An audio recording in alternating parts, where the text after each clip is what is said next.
தரும் நல் மருந்தே என் இயேசுவே, என் இயேசுவே. ஜீவன் தரும் நல் மருந்தே என் இயேசுவே, என் இயேசுவே. வழியும் சத்தியமும் ஜீவனுமானவர், வழியும் சத்தியமும் ஜீவனுமானவர். நித்திய ஜீவனை நம்மில் தருபவர், நித்திய ஜீவனை நம்மில் தருபவர். ஜீவன் தரும் நல் மருந்தே என் இயேசுவே, என் இயேசுவே. ஜீவன் தரும் நல் மருந்தே என் இயேசுவே, என் இயேசுவே.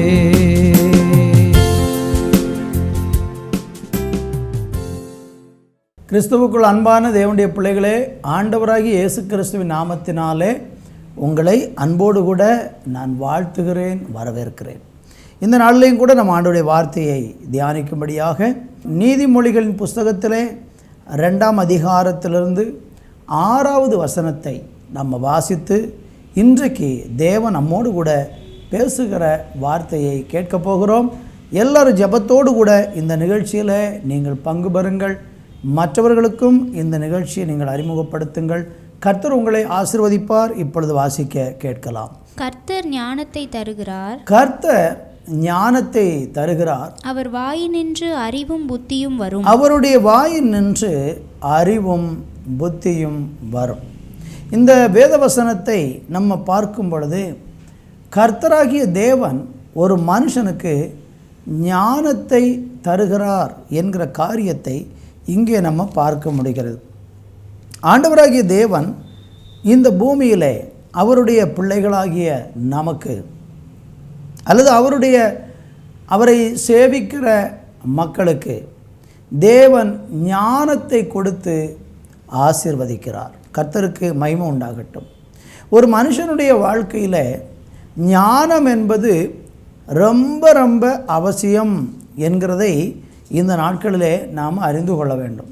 நம்முடைய வாழ்க்கையில் அநேக நேரங்களில் ஞானம் இல்லாத காரணத்தினால அநேக கடவுளுடைய நன்மைகளை சுதந்திரிக்க முடியாமல், ஆசீர்வாதங்களை சுதந்திரிக்க முடியாமல், அல்லது தேவனோடு கூட உள்ள நம்முடைய உறவில் நம்ம ஆசீர்வாதமாக இருக்க முடியாமல் போகிறதற்கு காரணம் நம்முடைய வாழ்க்கையில் ஞானம் இல்லாத காரணமாக இருக்கிறது.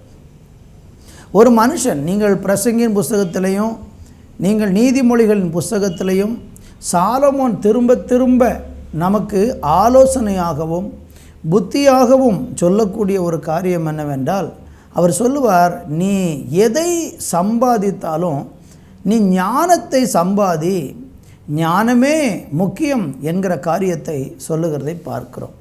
என்ன ஞானம்? உலக பிரகாரமான அறிவோ உலக பிரகாரமான சில காரியங்களோ நமக்கு சில நேரம் ஞானமாக உதவாது.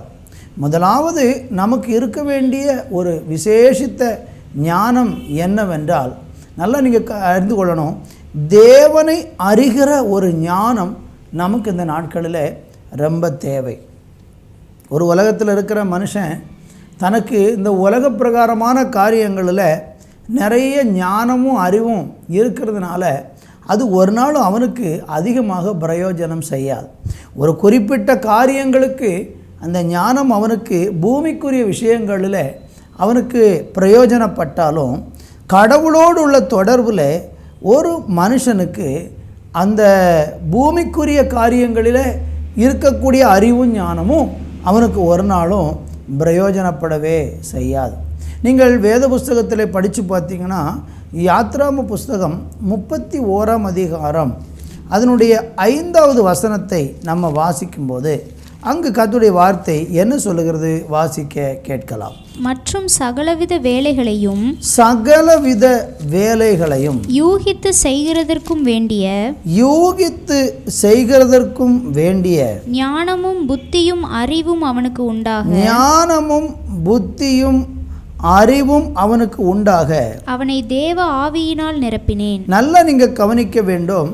இங்கே ஆண்டவராகிய கர்த்தர் மோசேயை நோக்கி சொல்லக்கூடிய ஒரு வார்த்தை. இங்கே ஞானமுள்ள மனிதர்கள் தேவை.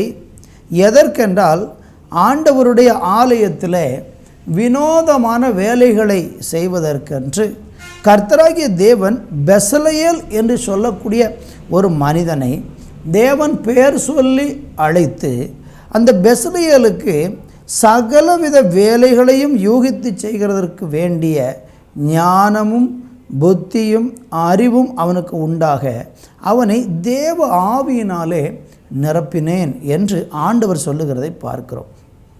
என்னை கவனிக்கிற அருமையானவர்களே, இந்த பூமியிலே நம்ம வாழும் பொழுது தேவனிடத்திலிருந்து வரக்கூடிய ஞானம் இருக்குது பாருங்கள். அந்த ஞானம் நம்முடைய வாழ்க்கையில் மிகவும் பயனுள்ளதாக இருக்கிறது. அந்த ஞானத்தை, கடவுளிடத்திலிருந்து வரக்கூடிய ஞானத்தை பயன்படுத்துகிறவங்க மாத்திரம்தான் தேவனுடைய நன்மைகளையும் ஆசீர்வாதங்களையும் பெற்றுக்கொள்ள முடியும். இந்த உலக பிரகாரமான ஞானத்தை கொண்டு வாழக்கூடிய மனுஷன் ஒரு நாளும் தேவனுடைய ஆசீர்வாதத்தையும் தேவனுடைய நன்மைகளையும் அவன் பெற்றுக்கொள்ள முடியாது. இந்த இடத்துல நீங்கள் படித்து பார்த்தீங்கன்னா, பரிசுத்த ஆவியானவர் அல்லது தேவ ஆவியானவரை அவனுக்கு பெசலெயேலுக்கு ஆண்டவர் கொடுத்து சகலவித வேலைகளை யூகித்து செய்வதற்காக கடவுளிடத்திலிருந்து அவனுக்கு ஞானம் வருகிறது என்று நம்ம பார்க்கிறோம். நீதிமொழிகளின் புஸ்தகத்தில் 1ஆம் அதிகாரம் 7வது வசனம் எல்லாருக்குமே தெரிந்த ஒரு வசனம்தான். கர்த்தருக்கு ஒரு மனுஷன் பயப்படுகிறவனாக இருந்தால் வேதம் சொல்லுகிறது, கர்த்தருக்கு பயப்படுதலே ஞானத்தின் ஆரம்பம் என்று சொல்லப்படுகிறது. அருமையானவர்களே, கடவுளிடத்திலிருந்து வரக்கூடிய ஞானம், கடவுளிடத்திலிருந்து வரக்கூடிய அறிவு, கடவுளிடத்திலிருந்து வரக்கூடிய புத்தி ஒரு மனுஷனுக்கு அவன் வாழ்க்கையில் அது கடவுளுக்கு பயப்படுகிற அந்த பயத்தின் மூலமாக தேவன் அவனுக்கு அதை கொடுக்கிறார். அருமையானவர்களே, இந்த உலகத்தில் நம்ம ரொம்ப கவனமாக, ரொம்ப ஞானமாக வாழ வேண்டியது அவசியமாக இருக்கிறது. ஏனென்றால் இந்த உலகம் ரொம்ப பொல்லாத ஒரு உலகம்.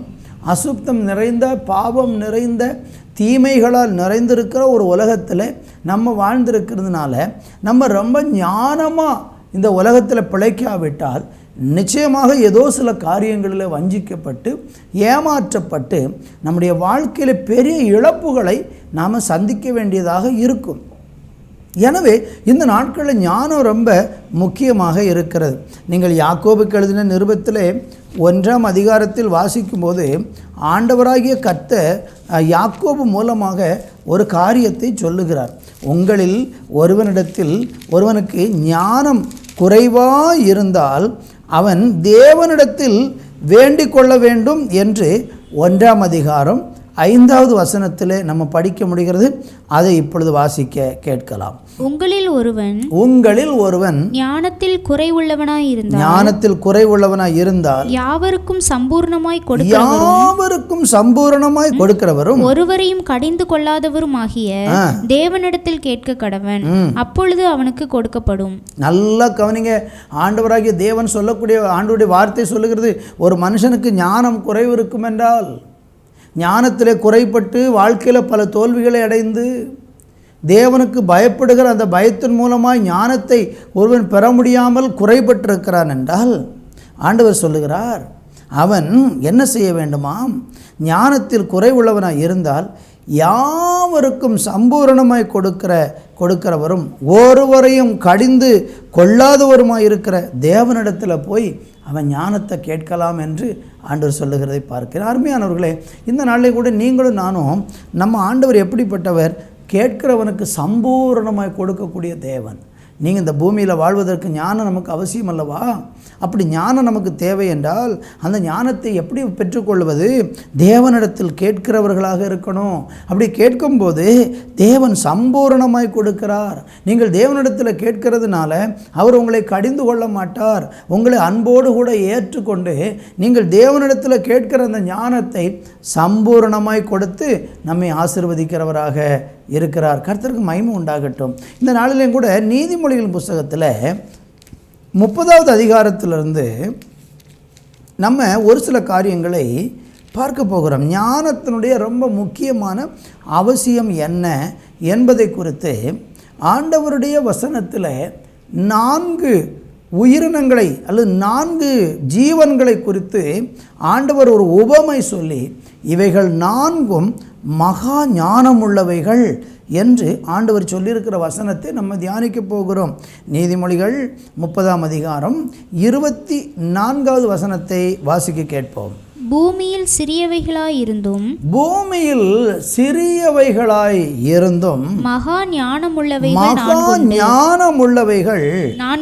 நான்குண்டு என்று ஆண்டவர் சொல்லுகிறார். அருமையானவர்களே, பூமியில் ஆண்டவர் ஒரே வார்த்தை சொல்கிறார். பூமியில் சிறியவைகளாய் இருந்தும் ரொம்ப அற்பமாக எண்ணப்பட்டு ரொம்ப அற்பமாக பார்க்கப்படக்கூடிய 4 ஜீவன்களை குறித்து ஆண்டவர் இங்கே தெளிவாக சொல்லுகிறதை பார்க்கிறோம். அது ஒவ்வொன்றாக ஆண்டவர் வரிசைப்படுத்தி அங்கே சொல்லுகிறார். 1 எறும்பை குறித்து சொல்லுகிறார். 2வது குழி முசலை குறித்து சொல்லுகிறார். 3வது வெட்டுக்கிளியை குறித்து சொல்லுகிறார். 4வது சிலந்தி பூச்சியை குறித்து சொல்லுகிறார். அருமையானவர்களே, ஒரு மனுஷனுக்கு ஆண்டவர் பாடம் கற்றுக் கொடுக்க அல்லது சில காரியங்களை புரிந்து கொள்வதற்காக இங்கே 4 சின்ன பிராணிகளை கொண்டு அதனிடத்திலிருந்து சில பாடங்களை நாம் கற்றுக்கொண்டு அது எப்படி ஞானமாக மகா ஞானமாக இந்த உலகத்திலே வாழ்கிறது என்கிறதை நம்ம அறிந்து கொள்ளணும்னு சொல்லி கர்த்தர் அழகாக சொல்லுகிறதை நாம் இங்கே பார்க்க முடிகிறது. அதில் 25வது வசனத்தில் அங்கே எறும்பை குறித்து சொல்லப்படுகிற வார்த்தையை இப்பொழுது நம்ம வாசிக்க கேட்போம். அவை யாவன அற்பமான ஜந்துவாக இருந்தும் கோடை காலத்திலே தங்கள் ஆகாரத்தை சம்பாதிக்கிற எறும்பும். பாருங்கள், ஆண்டவருடைய வசனம் ரொம்ப தெளிவாக நமக்கு சில ஆலோசனைகளை இந்த சின்ன ஜீவன்களிடத்திலிருந்து நமக்கு கற்றுக் கொடுக்கிறார். என்ன சொல்கிறார் பாருங்க. கோடை காலத்திலே, அதாவது அற்பமான ஜந்துவாக இருக்கிற அந்த எறும்பு கோடை காலத்திலே தங்கள் ஆகாரத்தை சம்பாதிக்கிறது என்று சொல்லி நம்ம பார்க்கிறோம். என்னை கேட்கிற அருமையானவர்களே, நம்முடைய வாழ்க்கையில் இந்த எறும்பினிடத்திலிருந்து சில பாடங்களை தேவன் நமக்கு கற்றுக் கொடுக்க விரும்புகிறார். எறும்பு என்ன செய்யுமா? கோடை காலத்தில் எல்லாத்தையும் சேர்த்து வைக்கும். எவ்வளோ தூரம் ஆகாரத்தை சேர்த்து வைக்க முடியுமோ அவ்வளோ தூரம் கோடை காலத்தில் அது சேர்த்து வைக்கிறது. ஆகாரம் கிடைக்காத ஒரு நாள் வரும். அந்த நாள் வருகிறதுக்கு முன்பதாக மழையெல்லாம் பெய்து தண்ணீரெல்லாம் பெருகி அதுகளுக்கு நல்ல ஆகாரம் கிடைக்காத ஒரு காலம் வரும். அதற்கு முன்பதாக கோடை காலத்தில் எங்கெல்லாம் ஆகாரங்களை பூமியினுடைய பல பகுதிகளில் சென்று கொண்டு வந்து சேகரித்து சேர்த்து வைத்து அது ஒரு குறிப்பிட்ட இடங்களுக்குள்ளே மறைந்திருந்து கொண்டு அந்த கோடை காலம் முடித்து அதற்கு ஆகாரம் இல்லாமல் பூமியில் ஆகாரம் இல்லாமல் போகிற காலத்தில் அவைகள் உட்கார்ந்து நிம்மதியாக சாப்பிடுவதற்கென்று அது சுறுசுறுப்பாக வேலை செய்து கொண்டிருக்கிறதை நமக்கு ஆண்டவர் கற்றுக் கொடுக்கிறார். அருமையானவர்களே, நீதிமொழிகளின் புஸ்தகத்தில் 6ஆம் அதிகாரம் 6வது வசனத்தை படித்து பார்த்தீங்கன்னா அங்கே ஆண்டவர் இன்னும் சில காரியத்தை சொல்லுகிறார். வாசிக்க கேட்போம். சோம்பேறியே நீ எறும்பினிடத்தில் போய் அதன் வழிகளை பார்த்து ஞானத்தை கற்றுக்கொள். பார்த்தீங்களா, ஆண்டவர் இங்கே ஒரு எறும்பை குறித்து அழகாக சொல்லுகிறார். சோம்பேறியே, நீ எறும்பினிடத்தில் போய் அதன் வழியை பார்த்து ஞானத்தை கற்றுக்கொள். ஆண்டவர் நமக்கு எறும்பினிடத்திலிருந்து ஒரு அழகான பாடத்தை நமக்கு கற்றுக் கொடுக்கிறார். அதனுடைய வழிகளிலிருந்து நம்ம என்ன கற்றுக்கொள்ள முடியுமாம்? சோம்பேறிக்கு சொல்லுகிறார். அப்படி என்றால் என்ன அர்த்தம்? நம்ம உற்சாகம் உள்ளவர்களாக, சுறுசுறுப்புள்ளவர்களாக, என்னால் முடியாது, எனக்கு எதுவும் தெரியாது, எனக்கு எந்த திறமையும் இல்லை, நான் ஒரு அற்பமான மனுஷன் என்று சொல்லி தன்னையே ஒரு வித்தியாசமான நிலையில் தன்னையே தாழ்த்தி கொண்டு தனக்கு எந்த ஒரு திறமையும் இல்லை என்று சொல்லி ஒதுங்கி ஒதுங்கி வாழ்நாள் முழுவதும் இன்றைக்கு அநேக மனிதர்கள் சோம்பேறிகளாக இருக்கிறதன் மூலம் அவர்களால் எதையும் சேர்க்கவும் முடியவில்லை, வாழ்க்கையில் முன்னேறவும் முடியவில்லை. குறைப்பட்டவர்களாக, மற்றவங்க முன்னால் போய் ஆகாரத்துக்கு கெஞ்சுகிறவர்களாக இருக்கிறதை பார்க்க முடிகிறது. தொடர்ந்து நீங்கள் படித்தீங்கன்னா அங்கே அடுத்து 7ஆம் வசனம் சொல்லுகிறது, அதற்கு பிரபுவும் தலைவனும் அதிகாரியும் இல்லாதிருந்தும் கோடை காலத்தில் தனக்கு ஆகாரத்தை சம்பாதித்து வைத்து அறுப்பு காலத்தில் தனக்கு தானியத்தை சேர்த்து வைக்கும். உங்கள் வாழ்க்கையில் கடவுள் உங்களுக்கு பூமியில் கொடுத்திருக்கிற காலத்தில் நீங்கள் சோம்பேறித்தனமாக இருக்கிறதன் மூலமாக நீங்கள் நிறைய இழப்புகளை சம்பாதிப்பீர்கள், நிறைய வேதனைகளை பிற்காலங்களிலே சம்பாதிப்பீர்கள். இன்றைக்கி கர்த்தர் உங்களுக்கு கொடுத்திருக்கிற ஒவ்வொரு வாய்ப்பையும் பயன்படுத்த வேண்டும். தெய்வம் நமக்கு கொடுக்கிற ஒவ்வொரு தருணங்களையும் பயன்படுத்த வேண்டும். படிக்க வேண்டிய காலங்களில் பிள்ளைகள் நன்றாக படிப்பில் கவனம் செலுத்த வேண்டும். வேலை பார்க்கிற காலங்களில் நன்றாக கடினமாக உழைக்க வேண்டும். எவ்வளவு தூரம் நம்மளால் சேர்க்க முடியுமோ அவ்வளவு தூரம் சேர்த்து சம்பாதித்து நம்முடைய குடும்பத்திற்காக நாம் எல்லாவற்றையும் செய்யும் பொழுது பிற்காலங்களிலே நம்முடைய குடும்பம் ஆசீர்வாதமாக இருக்கும்.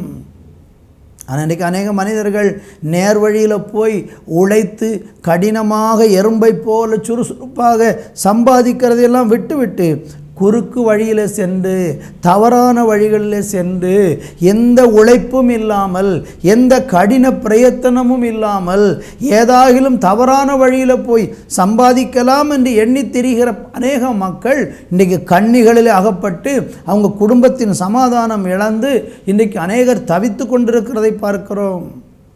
இந்த வார்த்தையை கேட்டுக்கொண்டிருக்கிற என் அன்பு சகோதர சகோதரிகளே, தெய்வம் நமக்கு பூமியில் கொடுத்திருக்கிற ஒவ்வொரு காலமும் ஒரு நிமிடத்தை கூட வீணாக்காமல் எப்படி கோடை காலத்தில் தனக்கு ஆகாரத்தை சம்பாதித்து அறுப்பு காலத்தில் தனக்கு தானியத்தை எப்படி எறும்பு சேர்த்து வைக்குமோ அதுபோல் நீங்களும் நானும் இந்த நாட்களிலே நம்முடைய தேவன் கொடுத்திருக்கிற காலங்களிலே உற்சாகமாக சுறுசுறுப்பாக செயல்பட வேண்டும். 9வது வசனத்திலே ஆண்டவர் சொல்லுகிறார், சோம்பேறியே, நீ எவ்வளவு நேரம் படுத்திருப்பாய்? எப்பொழுது உன் தூக்கத்தை விட்டு எழுந்திருப்பாய்? இன்னும் கொஞ்சம் தூங்கட்டும், இன்னும் கொஞ்சம் உறங்கட்டும், இன்னும் கொஞ்சம் கைமுடக்கி கொண்டு நித்திரை செய்யட்டும் என்பையே. உன் தரித்திரம் வழிபோக்கனைப் போலவும் உன் வறுமை ஆயுதம் அணிந்தவனைப் போலவும் வரும். என்னை கவனித்து கொண்டிருக்கிற அருமையானவர்களே, இந்த அழகாக எறும்பினிடத்திலிருந்து தேவன் நமக்கு ஒரு பாடம் கற்றுக் கொடுக்கிறார். அது ஒரு சிறிய ஜந்துவாக இருந்தாலும் கூட, ஒரு சின்ன பிராணியாக இருந்தாலும் கூட, அது எவ்வளவு சுறுசுறுப்பாக செயல்படுகிறதோ அதுபோல் நீங்களும் நானும் மிகவும் சுறுசுறுப்பாக கடவுளுக்காக வேலை செய்யும் பொழுதும், கர்த்தருக்கு ஊழியம் செய்யும் பொழுதும், குடும்பத்துக்காக உழைக்கும் பொழுதும், தேவனுடைய காரியங்களிலே செயல்படும் பொழுதெல்லாமே நாம் உற்சாகம் உள்ளவர்களாய் காணப்பட்டால் அந்த ஞானம் இந்த நாட்கள் நமக்கு இருக்கும் என்றால் நாம் ஆசீர்வதிக்கப்படுவோம். இப்போ புரிகிறதா? உங்கள் வாழ்க்கையில் ஏன் ஆசீர்வாதம் இல்லை? ஏன் உங்கள் குடும்பத்தில் ஆசீர்வாதம் இல்லை? ஏன் உங்களுடைய பிள்ளைகளுக்கு நல்ல ஆகாரம் இல்லை? ஏன் உங்களுக்கு ஒரு நல்ல வீட்டை கட்ட முடியவில்லை?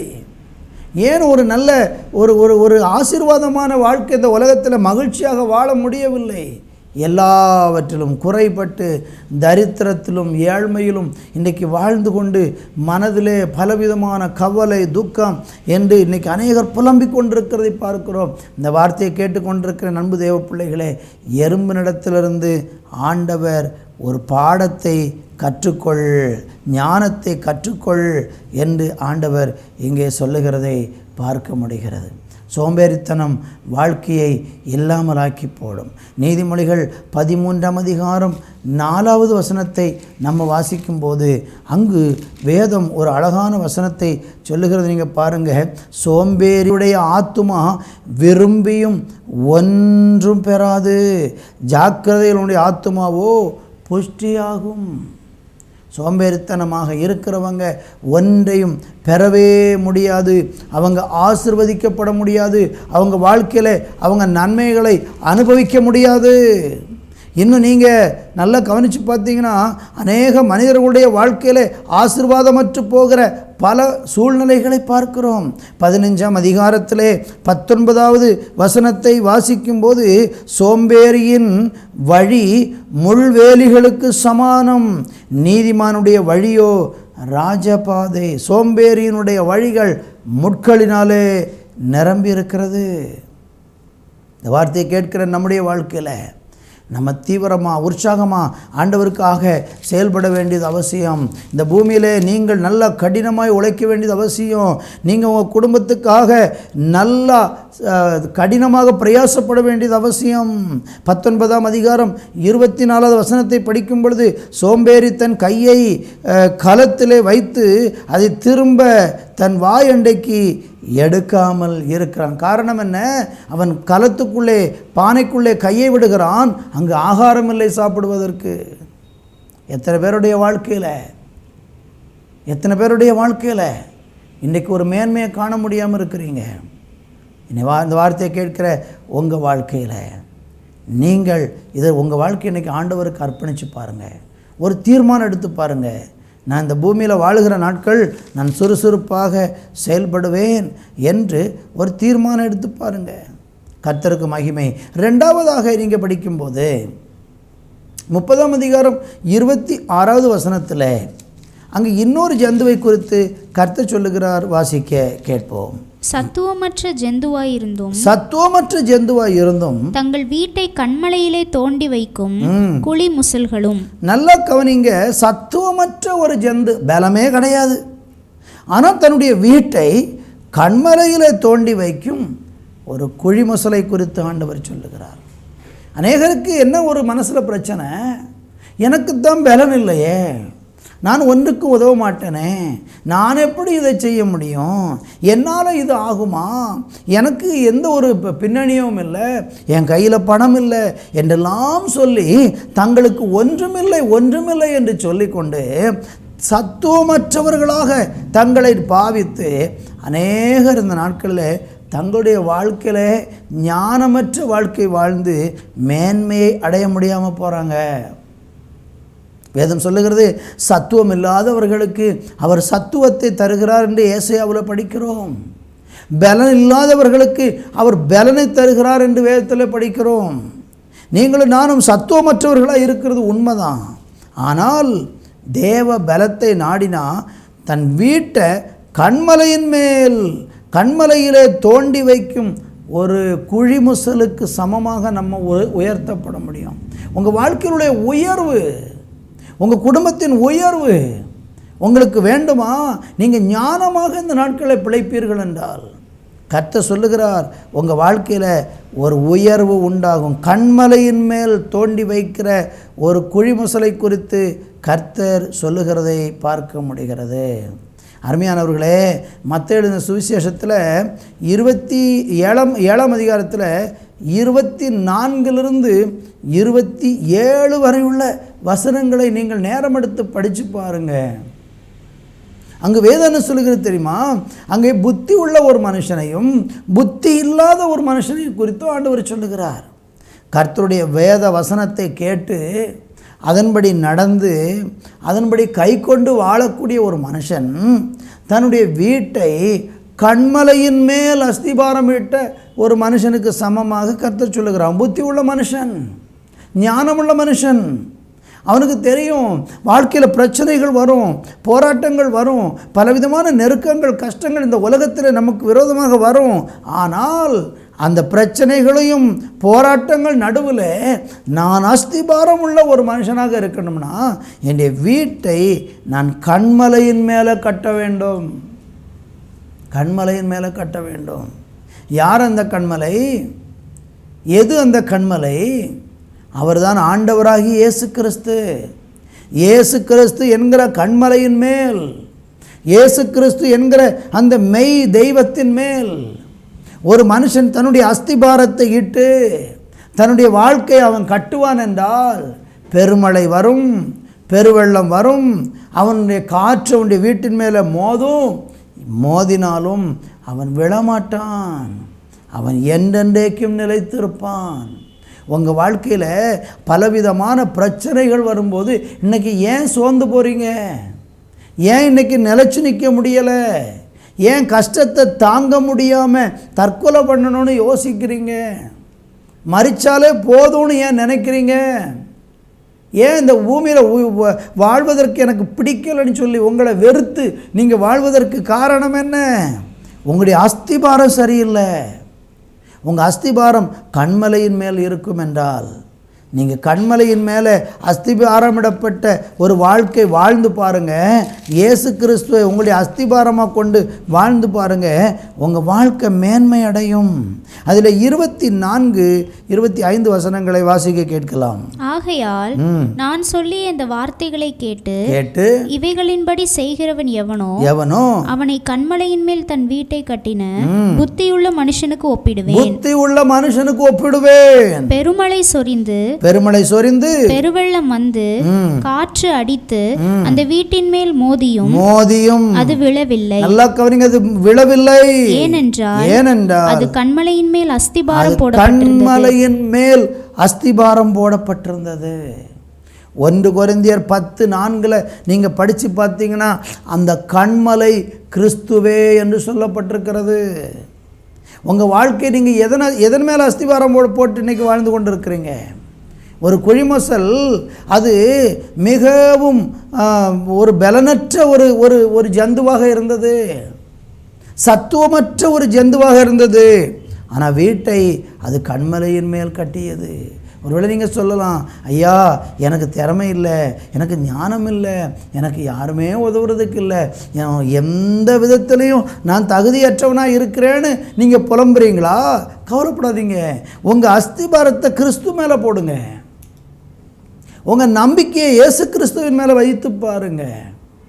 கன்மலையாகிய கிறிஸ்துவை நீங்கள் நம்பி அவர் மேலே உங்கள் நம்பிக்கையை நீங்கள் கட்டி எழுப்புவீங்கன்னா எந்த காற்று புயல் வந்தாலும் எதுவுமே உங்களை அசைக்க முடியாது. உங்கள் வாழ்க்கையில் என்ன வந்தாலும் அசைக்க முடியாது. ஆனால் 26, 27 ஆகிய 2 வசனங்களில் நீங்கள் படிக்கும்போது அங்கே சொல்லப்பட்டிருக்கிற வார்த்தை என்ன? நான் சொல்லிய இந்த வார்த்தைகளை கேட்டு இவைகளின்படி செய்யாதிருக்கிறவன் எவனோ அவன் தன் வீட்டை மணலில் மேல் கட்டின புத்தியில்லாத மனுஷனுக்கு ஒப்பிடப்படுவான். பெருமழை சொரிந்து பெருவெள்ளம் வந்து காற்று அடித்து அந்த வீட்டின் மேல் மோதின போது அது விழுந்து முழுவதும் அழிந்தது என்று பார்க்கிறோம். என்னை கவனித்து கொண்டிருக்கிற அன்பான சகோதர சகோதரிகளே, உங்கள் வாழ்க்கை இந்த பூமியில் நிலச்சிருக்கணுமா? நீங்கள் இந்த பூமியில் என்ன பிரச்சனை வந்தாலும் அது நடுவில் நீங்கள் நிலச்சிருக்கணுமா? எந்த கடனாகட்டும், வியாதியாகட்டும், அல்லது தோல்வியாகட்டும், அல்லது போராட்டமாகட்டும், நீங்கள் எப்படிப்பட்ட ஒரு சூழ்நிலையில் இன்றைக்கி கடந்து போனாலும் அது நடுவில் ஒரு வெற்றி வாழ்க்கை நீங்கள் வாழணுமா? ஒரு வழி ஆண்டவர் சொல்கிறாரு. கன்மலையாகிய இயேசு கிறிஸ்து மேலே உங்களுடைய அஸ்திபாரத்தை நீங்கள் போட்டு பாருங்கள். உங்கள் வீடு அந்த சத்துவமற்ற ஜந்துவாக இருக்கிற அந்த குழிமசல் எப்படி கன்மலையின் மேல் வீட்டை கட்டினதோ அதே மாதிரி நீங்கள் கட்டி பாருங்கள். உங்கள் வாழ்க்கை பிரகாசமாக ஆசீர்வாதமாக இருக்கும். ஞானம் ரொம்ப முக்கியம். நீங்கள் ஏனோதான ஒன்று ஒரு வாழ்க்கை வாழ்ந்துவிட்டு ஐயோ எனக்கு இப்படி ஆகிவிட்டதே என்று அழுதால் யாரும் உங்களுக்கு உதவ வரமாட்டாங்க. 3வதாக நீதிமொழிகள் 30:27 வாசிக்க கேட்போம். ராஜாவில்லாதிருந்தும் பவுஞ்சு பவுஞ்சாக புறப்படுகிற வெட்டுக்கிளிகளும் பாருங்கள், ராஜா இல்லை, அதற்கு அதை கைட் பண்ணுறதுக்கு யாரும் இல்லை, ஒரு தலைவன் கிடையாது. ஆனால் அவைகள் எப்படி இருக்கிறதாம்? பவுஞ்சாக புறப்படுகிற வெட்டுக்கிளிகள். அவைகளை வழிநடத்துவதற்கு யாருமே இல்லாட்டாலும் அவைகளுக்குள்ளே ஒரு ஒற்றுமை இருக்கிறது, ஒரு நல்ல ஐக்கியம், ஒரு நல்ல ஒருமனம் அவைகளுக்குள்ளே இருக்கிறதுனால இந்த வெட்டுக்கிளிகள் அது ஒரு வலிமை, ஒரு சிறிய ஒரு ஜந்து தான். அது பார்க்குறதுக்கெல்லாம் ரொம்ப பெருசாக தெரியாது. ஆனால் அந்த வெட்டுக்கிளிகள் போய் ஒரு தானியத்தின் மேலே அல்லது ஒரு விளைச்சலின் மேலே, வயல் நிலங்கள் மேலே அந்த வெட்டுக்கிளிகள் கூட்டமாக வந்து உட்கார்ந்து எழும்பி போய்விட்டதென்றால் ஒரு தானியத்தை கூட நம்ம எடுக்க முடியாது. ஒரு செகண்டில் அத்தனையும் அவைகள் அப்படியே பறித்து கொண்டு போய்விடும். பார்த்தீங்களா, பவுஞ்சு பவுஞ்சாக புறப்படக்கூடியவைகள். ராஜா இல்லை, ஆனால் பவுஞ்சு பவுஞ்சாக புறப்படுகிறது. என்னை கவனித்து கொண்டிருக்கிற அருமையானவர்களே, இந்த பூமியில் ஐக்கியம் என்பது ரொம்ப முக்கியம், ஒற்றுமை என்பது ரொம்ப முக்கியம், ஒருமனம் என்பது ரொம்ப முக்கியம். நிறைய பேருடைய வாழ்க்கையில் ஞானமற்றவர்களாக இருக்கிறதுக்கு காரணம், நிறைய பேருக்கு இந்த ஞானம் இல்லாமல் போகிறதுக்கு காரணம், அவங்க வாழ்க்கையில் ஒற்றுமை இல்லை, யாரு கூட இசைவு இல்லை, ஒருமனம் இல்லை, யாரு கூட இணைந்து போகிற ஒரு மனசு நிறைய பேருக்கு இன்றைக்கி இல்லை. உங்கள் வாழ்க்கையில் இன்றைக்கி அப்படி இருக்கிறீங்களா? ஒரு ஒற்றுமை இல்லாத ஒரு மனநிலைமையில் நீங்கள் இன்றைக்கி வாழ்ந்து கொண்டு இருக்கீங்களா? எல்லாரோடும் இணைந்து வாழணுங்கிற அந்த எண்ணம் இல்லாமல் நீங்கள் வாழ்ந்து கொண்டு இருக்கிறீங்களா? இன்றைக்கி ஒருமனப்பட்டு பாருங்கள், தேவனுடைய பிள்ளைகளோடு ஐக்கியப்பட்டு பாருங்கள், சபையோடு ஐக்கியப்பட்டு பாருங்கள், இயேசு கிறிஸ்துவோடு தேவனோடு கூட நீங்கள் ஐக்கியப்பட்டு பாருங்கள். அந்த ஒருமனம் உங்கள் வாழ்க்கையை மேன்மையாக மாற்றும். என்னை கவனிக்கிற அருமையானவர்களே, நான் உங்களுக்காக ஜெபிக்க விரும்புகிறேன். உங்கள் வாழ்க்கையில் இன்றைக்கி நீங்கள் கொஞ்சம் உங்களை யோசித்து பாருங்கள். இன்றைக்கி உங்கள் வாழ்க்கை கொஞ்சம் திரும்பி பாருங்கள். நீங்கள் ஞானமற்று வாழுகிறத தேவன் விரும்பலை, ஞானமுள்ளவர்களாய் வாழணுங்கிறத கர்த்தர் விரும்புகிறாரு. நம்ம எல்லாரும் சேர்ந்து ஜெபிக்கலாமா? கண்களை மூடி இருக்கிற இடங்களில் தலைகளை தாழ்த்தி நாம் ஜெபிப்போம். பரலோக பிதாவே, இந்த நல்ல வேளைக்காக நன்றி. இந்த வார்த்தையை கேட்டுக்கொண்டிருக்கிற ஒவ்வொருவருக்காக நான் ஜெபிக்கிறேன். அவர்கள் எப்படிப்பட்ட ஒரு சூழ்நிலையில் இருந்தாலும் ஆண்டவரே, நீர் உம்முடைய ஞானத்தை அவர்களுக்கு கொடுத்து இந்த உலகத்தில் ஒரு ஞானமுள்ள வாழ்க்கை வந்து ஆசீர்வதிக்கப்பட நீங்கள் அவங்களுக்கு விசேஷித்த கிருபை கொடுத்து ஆசீர்வதித்தரணும். உம்முடைய நன்மையினாலே நிரப்பும், பெரிய காரியங்களை செய்யும். இயேசுவின் நாமத்தில் ஜெபிக்கிறோம் எங்கள் நல்ல பிதாவே, ஆமேன், ஆமேன். தேவனுடைய பிள்ளைகளே, மற்றும் ஒரு நிகழ்ச்சியிலே உங்களை சந்திக்கும் வரைக்கும் தேவ சமாதானம் உங்களோடு இருப்பதாக. ஆமேன், ஆமேன்.